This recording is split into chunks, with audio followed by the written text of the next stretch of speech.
হৰিপুৰ নামৰ এখন গাঁও আছিল আৰু হৰিপুৰৰ পৰা চহৰলৈ যোৱা ৰাস্তাটো একেবাৰেই বেয়া আছিল। সেইবাবে মানুহবোৰ চহৰলৈ অহা যোৱা কৰিবলৈ অসুবিধা হৈছিল।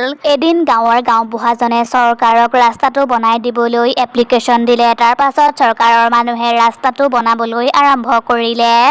তেনেকৈয়ে এদিন এজন শাক-পাচলি বেপাৰী সেই ৰাস্তাটোৱেদি যাবলৈ ধৰিছিল, কিন্তু সেই ৰাস্তাটোৰ মাজতে এখন ৰুলাৰ ৰখাই থৈ দিয়া আছিল। দাদা, আপুনি কিয় এনেকৈ ৰুলাৰখন মাজ ৰাস্তাতে ৰখাই থৈ দিছে? ৰুলাৰখন ছাইড কৰি দিয়কচোন। মই চহৰলৈ শাক-পাচলি বিক্ৰী কৰিবলৈ যাওঁ, মোৰ দেৰি হৈছে। অহ, এই ৰাস্তাটো ভাল কৰোঁতে বৰ সমস্যা হৈছে দেই। কেতিয়াবা এইফালেদি মাছ বেপাৰী আহিব, কেতিয়াবা শাক-পাচলি বেপাৰী আহিব। যাওক যাওক, আপুনিয়ে আগত যাওক, মই ৰুলাৰখন ছাইড কৰি দিওঁ। আমাৰনো আৰু কি, আমিতো ৰাতিলৈকে কাম কৰিয়েই থাকিব লাগিব। যাওক যাওক, আপুনি যাওক। তেতিয়াই তালৈ ঠিকাদাৰজন আহিল আৰু ৰুলাৰ চলোৱা মানুহজনক ক'লে, আৰে, কি হ'ল কমল? আজি ৩ দিন ধৰি দেখোন এই ৰাস্তাটোৰ কাম আগবঢ়ায়েই নাই যে কিয়? চৰকাৰৰ ফালৰ পৰা কিন্তু অৰ্ডাৰ আছে দেই। অতি সোনকালেই এই ৰাস্তাটো ঠিক কৰি দিব লাগিব। লাগিলে দিনে ৰাতিয়ে সমানে কাম কৰিব লাগিব। কিন্তু ছাৰ, কিন্তু সেইবোৰ মই একো নাজানো। মুঠতে তই অতি সোনকালে এই ৰাস্তাটোৰ কাম শেষ কৰ, নহ'লে কিন্তু মই তোক এই চাকৰিটোৰ পৰা বিদায় দিম।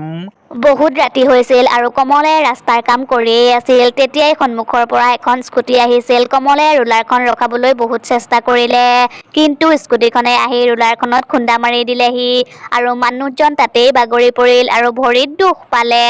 তেতিয়াই মানুহজনৰ পত্নীয়ে কমলক ক'লে, হায় ৰাম, আপুনি এয়া কি কৰিলে? আপুনি বাৰু ৰুলাৰখনেৰে আমাৰ স্কুটিখনত খুন্দা মাৰি দিব লাগেনে? মোৰ মৰমৰ মানুহজনী, তুমি মোক এৰি থৈ কলৈ গ'লানো? মোক ২ বটলমান আনি খুৱাই দিয়া, মই একদম ঠিক হৈ যাম। আপোনাৰ স্বামীয়ে মদ খাই স্কুটি চলাইছে আৰু আপুনি মোক কৈছে মইহে খুন্দা মাৰি দিলো। আপুনিয়েইটো খুন্দা মাৰি দিছে। চাওকচোন তেওঁৰ কিমান তেজ ওলাইছে। কমলাৰ চিঞৰ শুনি তালৈ কিছুমান মানুহ আহিল। আৰে কমলা, মদনৰ ভৰিৰ পৰা দেখোন বহুত তেজ ওলাইছে। মদ খাই স্কুটি চলালেতো এনেকুৱা অৱস্থা হ'বই। এফালে মোৰ কাম ৰৈ আছে আৰু এফালে এই মহিলাগৰাকীয়ে এনেই মোক দুখ দি আছে। তইনো ইমান ৰাতিখন ইয়াত কিয় কাম কৰি আছ? তই আমাৰ গাঁৱৰ মানুহক খুন্দিয়াইছ আৰু সাৰিবলৈ এইবোৰ বাহানা বনাইছ। এনেকৈ হ'লে নহ'ব। ভাইহঁত, ইয়াক দেখিছানে নাই? ইয়াক ভালকৈ এসেকা দিব লাগিব। তাৰ পাছত সকলোবোৰ মানুহে লাঠি লৈ কমলক মাৰিবলৈ ধৰিলে আৰু তাৰে এজন মানুহে গৈ ৰুলাৰখন ষ্টাৰ্ট কৰি দিলেগৈ। তই আমাৰ গাঁৱৰ মানুহক তোৰ ৰুলাৰখনেৰে খুন্দিয়ালি নহয়। এতিয়া চা, মই তোক কেনেকৈ তোৰ ৰুলাৰখনেৰেই তোক খুন্দিয়াও। তাৰ পাছত মানুহবোৰে কমলক সেই ৰুলাৰখনৰ তলত সুমুৱাই দিলে। কমলে মানুহবোৰক বহুতবাৰ ক'লে, কিন্তু মানুহবোৰে কমলৰ এটাও কথা নুশুনিলে আৰু কমলে বিষত ছটফটাবলৈ ধৰিলে। গোটেই ৰাতিটো কমল সেই ৰুলাৰখনৰ তলতেই থাকি গ'ল। তাৰ ফলত কমলৰ মৃত্যু হ'ল আৰু সি মৰাৰ পাছত এটা ভয়ানক ভূত হৈ গ'ল আৰু সি খঙত ক'লে, মই এতিয়া এই গাঁওখনৰ মানুহবোৰক শুদাই নেৰো। সিহঁতৰ বাবেই মোৰ মৃত্যু হ'ল। এতিয়া এই ৰাস্তাটোৱেদি যোন মানুহেই যাব, সেই মানুহজনকেই মই মাৰি পেলাম মই। কিছুদিনৰ পাছত এদিন ৰাতি সেই ভূতটোৱে ৰুলাৰখন সেই ৰাস্তাটোতে চলাই আছিল। তেতিয়াই সেইফালেদি গকুল নামৰ এজন মানুহ আহিলে আৰু তেতিয়াই সি দেখিলে ৰুলাৰখন স্পীডত তাৰ ফালে আহি আছে। আৰে বাপৰে, ৰুলাৰখন ইমান স্পীডত মোৰ ফালে কিয় আহি আছে? কোন আছা? মোক বচোৱা। ৰুলাৰখন চাগে আজি মোৰ গাত উঠিহে এৰিব।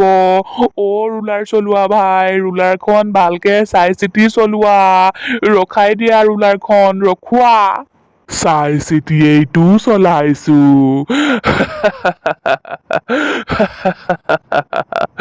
এতিয়া মই তোৰ চাটনি বনাম, বৰ ভাল লাগিব দেই। আৰে বাপৰে, মই এইবোৰ কি দেখিছো? ভূতেও ৰুলাৰ চলাই। কোন আছা? মোক বচোৱা। কোন ক'ত আছা? এইফালে আহা, মোক বচোৱাহি মোক। গকুল তাৰ পৰা পলাবলৈ ধৰিছিল, কিন্তু ভূতটোৱে তাৰ ৰুলাৰখনেৰে চেপি তাক মাৰি পেলালে। তেনেকৈয়ে যোন মানুহে আধা ৰাতি সেই বেয়া ৰাস্তাটোৱেদি যায়, তেতিয়াই সেই ভূতটোৱে তাৰ ৰুলাৰখনেৰে চেপি সেই মানুহজনক মাৰি পেলায়।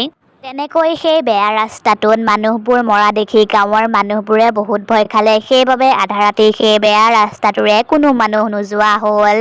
কিন্তু এদিন ৰাতি গগনৰ পত্নীৰ গা বহুত বেয়া হ'ল। সেইবাবে গগনে তাৰ চাইকেলখনতে তাৰ পত্নীক উঠাই লৈ চহৰৰ হস্পিতালখনলৈ বুলি লৈ আহিলে। তেতিয়াই সিহঁতে সেই বেয়া ৰাস্তাটোৰ মাজতে সেই ৰুলাৰখন ৰৈ থকা দেখিলে। আৰে শুনিছে, আমি ৰাতি এই ৰাস্তাটোৰে আহিব নালাগিছিল। আপুনিতো জানেই এই ৰাস্তাটোত কিমান মানুহৰ মৃত্যু হৈ আছে। কল্পনা, মোৰ এনেকুৱা লাগিছে আজি আমাৰ দুয়োজনৰে ওপৰলৈ যোৱা টিকেট কাট খালে। বেমাৰ মোৰ আৰু মৰাৰ কথা আপুনি কৈ আছে?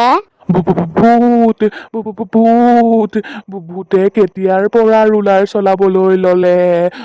ভূত ভাই, আমাক যাবলৈ দিয়ক, আমাক ইয়াৰ পৰা যাবলৈ দিয়ক। এনেকৈ কেনেকৈ যাবলৈ দিব পাৰো? কিমান দিনৰ পাছত মই চাটনি বনাবলৈ পাম?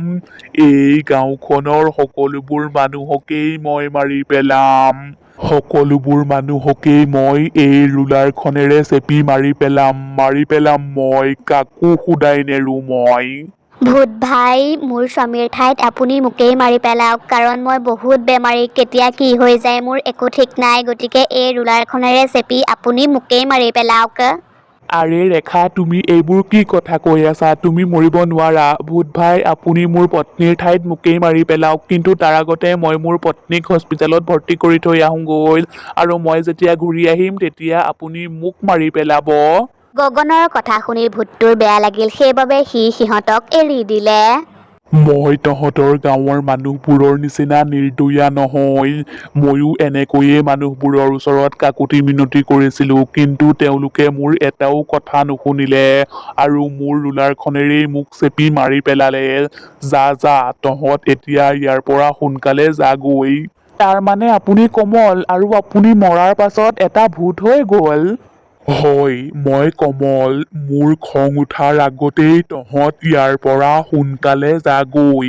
তাৰ পাছত পিছদিনা ৰাতিপুৱা গগনে গাঁৱৰ মানুহবোৰক সেই ভূতটোৰ কথা ক'লে। তাৰ পাছত মানুহবোৰে এজন ত্ৰান্তিকক লৈ সেই ঠাইলৈ গ'ল ভূতটোক বন্দী কৰিবলৈ। ত্ৰান্তিকজনে সেই বেয়া ৰাস্তাটোত মন্ত্ৰ মাতিবলৈ ধৰিলে। তেতিয়াই ভূতটোৱে ৰুলাৰখন লৈ তালৈ আহিল।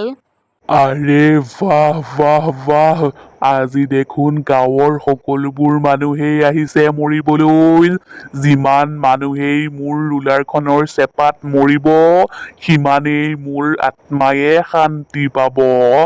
তাৰ পাছত ত্ৰান্তিকজনে আকৌ মন্ত্ৰ মাতিবলৈ ধৰিলে, কিন্তু ভূতটোৰ গাত একো মন্ত্ৰৰে প্ৰভাৱ নপৰিল আৰু ভূতটোৱে তাৰ ৰুলাৰখনেৰে চেপি ত্ৰান্তিকজনক মাৰি পেলালে। সেইবোৰ দেখি মানুহবোৰে বহুত ভয় খালে আৰু ভূতটোৰ ৰুলাৰখনৰ পৰা বাচিবলৈ মানুহবোৰ ইফালে সিফালে পলাবলৈ ধৰিলে। তহঁত এতিয়া মোৰ ৰুলাৰখনৰ পৰা সাৰি ক'তো পলাব নোৱাৰ। তহঁতে মোক যেনেকৈ মাৰি পেলাইছিলি, ময়ো এতিয়া তহঁতক তেনেকৈয়ে মাৰি পেলাম। আৰু তইয়েইতো মোক মোৰ ৰুলাৰখনেৰে চেপি মাৰি পেলাইছিলি, এতিয়া মই তোকো তেনেকৈয়ে মাৰি পেলাম। নাই ভূত ভাই, মোক নামাৰিবা মোক। কিন্তু ভূতটোৱে খগেনৰ কথা নুশুনিলে আৰু তাৰ ৰুলাৰখনেৰে খগেনক চেপি মাৰি পেলালে। তাত থকা বাকী মানুহবোৰে ভূতটোক সিহঁতে কৰা ভুলৰ বাবে ক্ষমা বিচাৰিলে আৰু ভূতটোৱে সিহঁতক ক্ষমা কৰি দিলে আৰু খগেনৰ মৃত্যু হোৱাৰ বাবে ভূতটোৱে মুক্তি পালে আৰু ভূতটো চিৰদিনৰ বাবে তাৰ পৰা গুচি গ'ল।